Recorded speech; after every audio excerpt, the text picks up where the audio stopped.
welcome back. In this video, we will talk about simple right hand and left hand exercises. The very first thing we would do is work on the right hand using open strings. So there's no left hand involvement. We will use a very simple right hand stance where the thumb plays any notes that's coming out of 6th and 4th strings. In this case, will just be open strings. I place the 3rd string, M plays the 2nd string, and A plays the 1st string. So it looks like this. If I want thumb on the 5th string, thumb on the 4th string. So we're playing using free stroke. There are two ways to practice this. One is the foreplanting, which means we're preparing our fingers. Instead of my hand is flying to pluck the string, there's a greater chance of missing the string. Now I actually prepare my fingers on the string. So the thumb is on the 6th string, and I am a 3, 2, 1 strings. And as I play, I take the fingers off. You can mute the string with the side of your thumb, or you can just leave it alone if it's too much to manage for now. Now I'm going to plant. This time my thumb is going on the 5th string. And I go on the 4th string. So this exercise looks like that.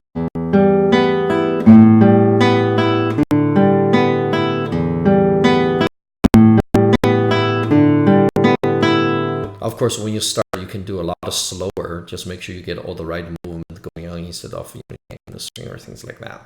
The second way to do it is partial planting, also called a sequential planting. So instead of I put everything on the string and take them off as I play, I am actually going to play one, in this case thumb, and plant the I finger, which is the next finger that's coming up. So as soon as the thumb plays, I goes on, and I plays, M goes on, and M plays, A goes on, and when A plays, P goes on.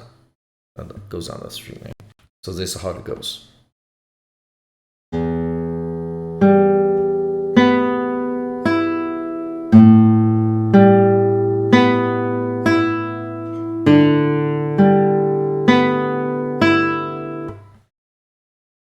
So to work on this, do it very slowly. So right now, only P, that's the 6th string. As soon as P plays, I goes on the 3rd string. I plays, M goes on the 2nd string. M plays, A goes on to the 1st string. A plays, P goes on to the next bass string. In this case, I'm going to choose the 5th string. So if I were to continue,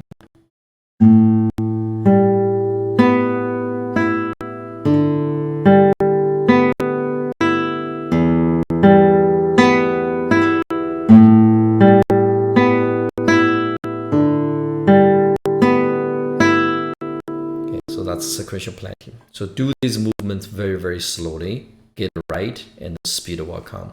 Another pattern to practice, instead of P-I-M-A, we would also play A-M-I-P sequence. So it goes like this. In this case, I will start on the 4th string, same thing for planting.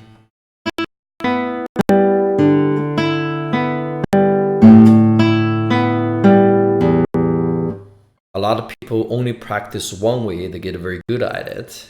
And when you needed to do it the other way, and then it becomes less fluent because it wasn't practiced. So make sure you do this. Now I'm going to demonstrate the partial planting.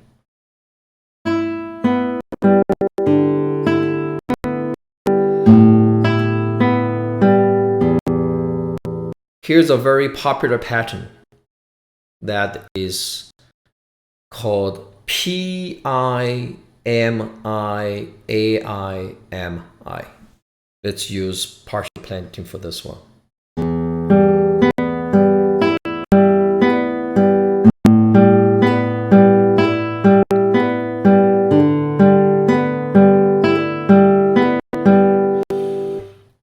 This is a very easy pattern to practice. Just do this, you'll get pretty good at it pretty soon.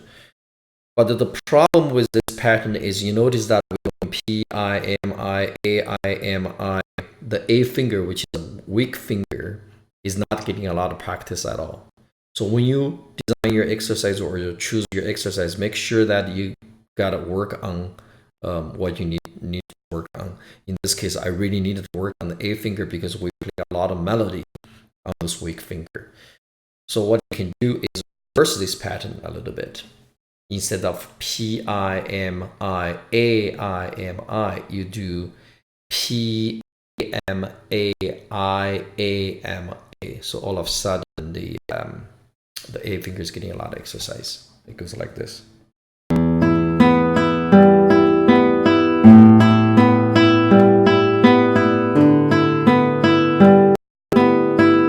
So if we were to do it very slowly,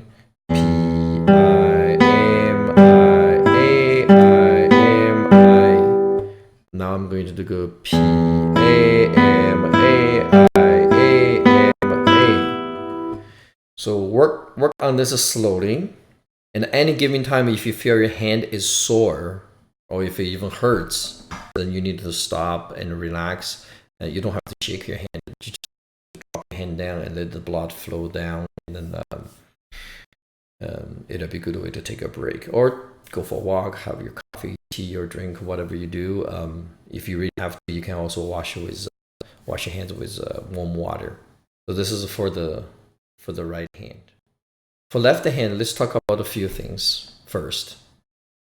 One, we want to keep our palm parallel with the neck.